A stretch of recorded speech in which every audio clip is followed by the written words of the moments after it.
The emergency lights flashed crimson, then everything went dark. For exactly 3 seconds. When the lights returned, every passenger inside the station had disappeared. Every suitcase remained. Every phone. Every coffee cup. Every backpack. The escalator still moved. The vending machines still hummed. An abandoned child's balloon drifted across the empty platform. Then, from the tunnel, came the sound of hundreds of footsteps, walking toward the station. But no train was arriving. Daniel hated working nights. 32 years old, recently divorced, and buried under debt. He accepted the overnight security position at Eastbridge Central Station because it paid better than daytime work. The station transformed after midnight. During the day, nearly 60,000 commuters passed through its platforms. By 1 in the morning, it belonged to silence. Daniel spent most shifts walking empty corridors, checking locked maintenance doors, resetting alarm systems, and making coffee far stronger than any doctor would recommend. His coworkers joked about Platform 9. Don't be there after 3. Daniel laughed every time. Old train stations collected ghost stories the way abandoned houses collected dust. None of them were real. At least, that's what he believed. 3 weeks into the job, Daniel noticed something unusual. At exactly 3:13 a.m., Platform 9 appeared occupied. Not in person, only on the security cameras. Monitor 9 displayed dozens of passengers calmly waiting for a train. Businessmen, students, parents holding children's hands. Nobody moved much. Nobody spoke. Everyone simply stared toward the tracks. Daniel frowned. He grabbed his flashlight, walked downstairs. Platform 9 was empty, completely empty. He looked back at the monitor through his handheld radio. The passengers were still there, watching the tracks, watching something. Daniel blinked. The monitor flickered. The platform was empty again. He blamed faulty cameras. He wrote a maintenance report. No technician ever found a problem. The next night, 3:13 a.m., the passengers returned. Night after night, the impossible became routine. The station clocks stopped for exactly 1 minute. Footsteps echoed through locked tunnels. Announcement speakers whispered names that weren't scheduled. Sometimes they whispered Daniel's.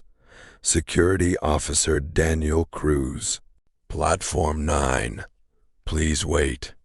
The recordings were never stored. The station computer logs showed nothing. Then came the tickets. Old paper tickets began appearing inside Daniel's jacket pocket. No printing date. No destination. Platform 9. Please wait. The recordings were never stored. The station computer logs showed nothing. Then came the tickets. Old paper tickets began appearing inside Daniel's jacket pocket. No printing date. No destination. Only one sentence. One way. He threw them away. Every night, another appeared. Then, he met the woman. She stood alone beneath the departure board. Gray coat, umbrella dripping despite the station being dry. She smiled politely. "Excuse me, when does the last train arrive?" Daniel checked the schedule. "No more trains tonight." She frowned. "That's strange." I've been waiting for 30 years. Daniel looked down at the timetable, looked back up. She was gone. Security footage never captured her. But her umbrella remained standing where she'd been. Wet, cold, covered in fresh rain. Outside, there hadn't been rain in over a week. Another week passed. Daniel began hearing trains that nobody else heard. The rails vibrated. Wind rushed through tunnels. Bright headlights approached. Nothing emerged. Yet every time, the station PA announced, "Stand behind the yellow line." Passengers on camera obediently stepped back. Invisible passengers following invisible announcements, waiting for invisible trains. One night, Daniel saw movement inside Tunnel 9. Not human movement. Something impossibly tall. Its head scraped the tunnel ceiling. Its arms reached nearly to the tracks. It walked slowly. Every step echoed like steel collapsing. Security cameras blurred whenever it appeared. Daniel froze. The figure stopped, turned toward the camera. Then every monitor in the control room simultaneously displayed one message: "You looked too early." Sleep became impossible. Daniel dreamed of train stations with endless platforms, passengers without faces, conductors wearing masks made from cracked porcelain. Every dream ended the same way: a train door opening, someone inside whispering, "Your ticket is ready." Daniel resigned. He packed his locker, turned in his keys, walked toward the parking lot. His car wasn't there. He searched every level. Nothing. He called a taxi. No signal. His phone displayed only one notification: last train delayed. The date had disappeared. The time read 3:13 a.m. Forever. Daniel ran outside. The city streets were gone. Instead, railway tracks stretched in every direction. The station no longer stood inside the city. It stood alone, in endless darkness. Behind him, the station doors closed, locked. A train whistle echoed somewhere beyond the black horizon. Then, the departure board changed. Now boarding Daniel Cruz, platform 9-1, passenger no return. He sprinted through every exit. Every hallway curved back toward platform 9. Every staircase ended there. Every emergency door opened onto platform 9. The station itself had become a prison. At exactly 3:13, the tracks began glowing, not with electricity, with thousands of tiny lights. They were eyes, opening beneath the rails, watching, waiting.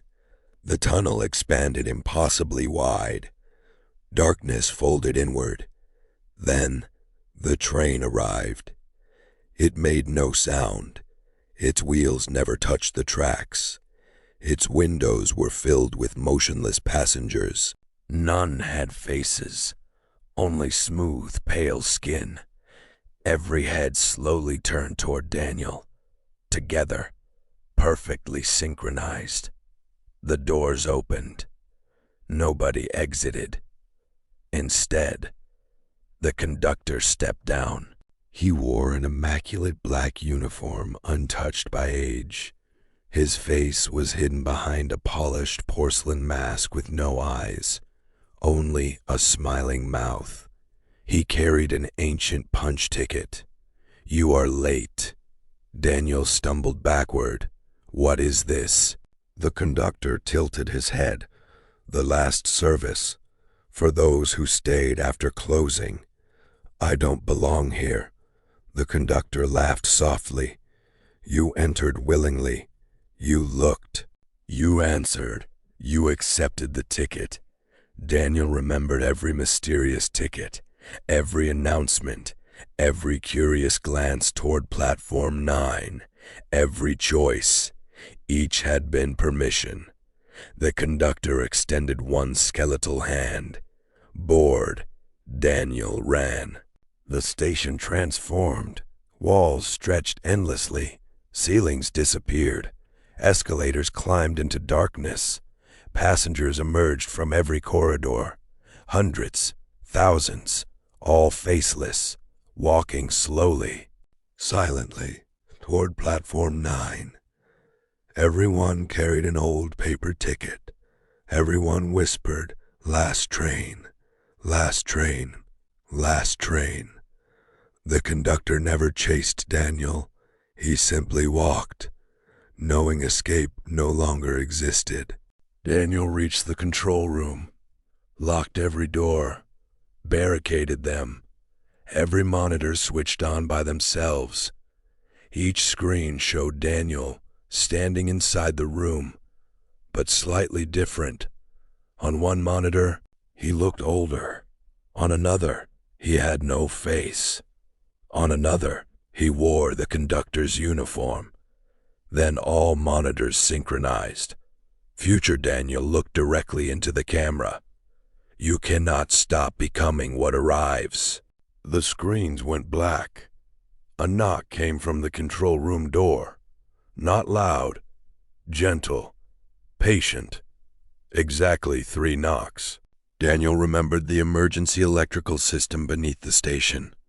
If the station lost all power, perhaps whatever controlled it would disappear.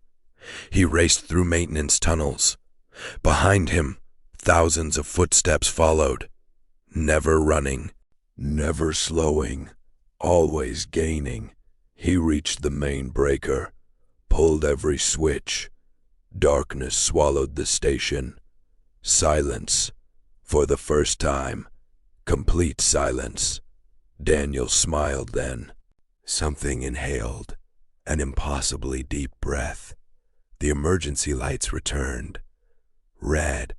The conductor stood inches away. "I told you.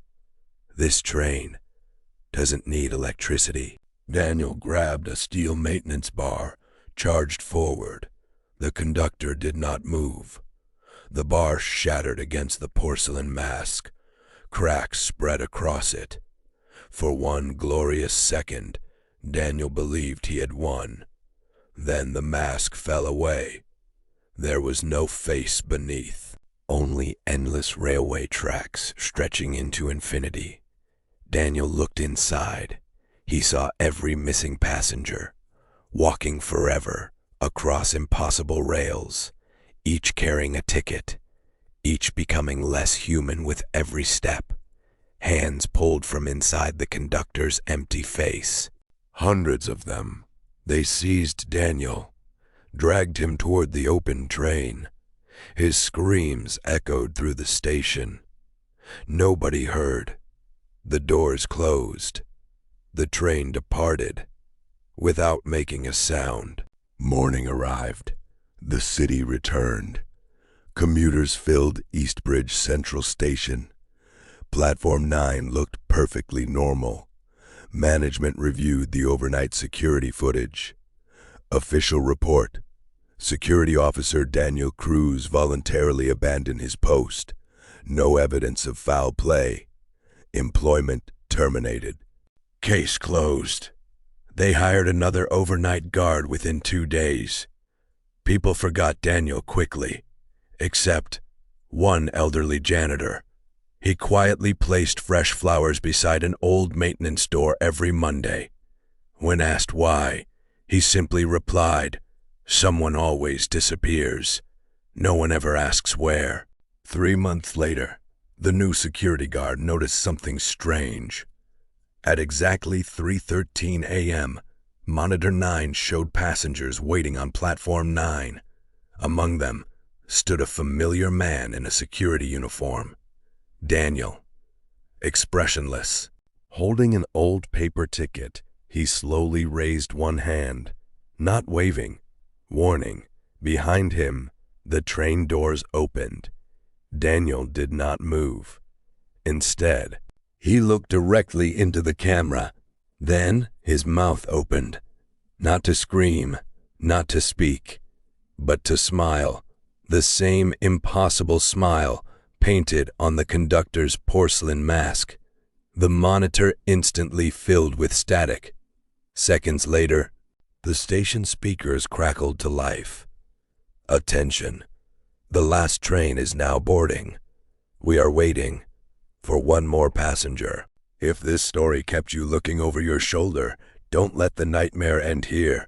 Subscribe to After Hours for more original cinematic horror stories every week. Leave a comment telling us what you think was really behind the conductor's mask. And if you made it this far, type, "I won't take the last train." Turn on notifications, because the next story arrives after hours, when the last safe ride is already gone.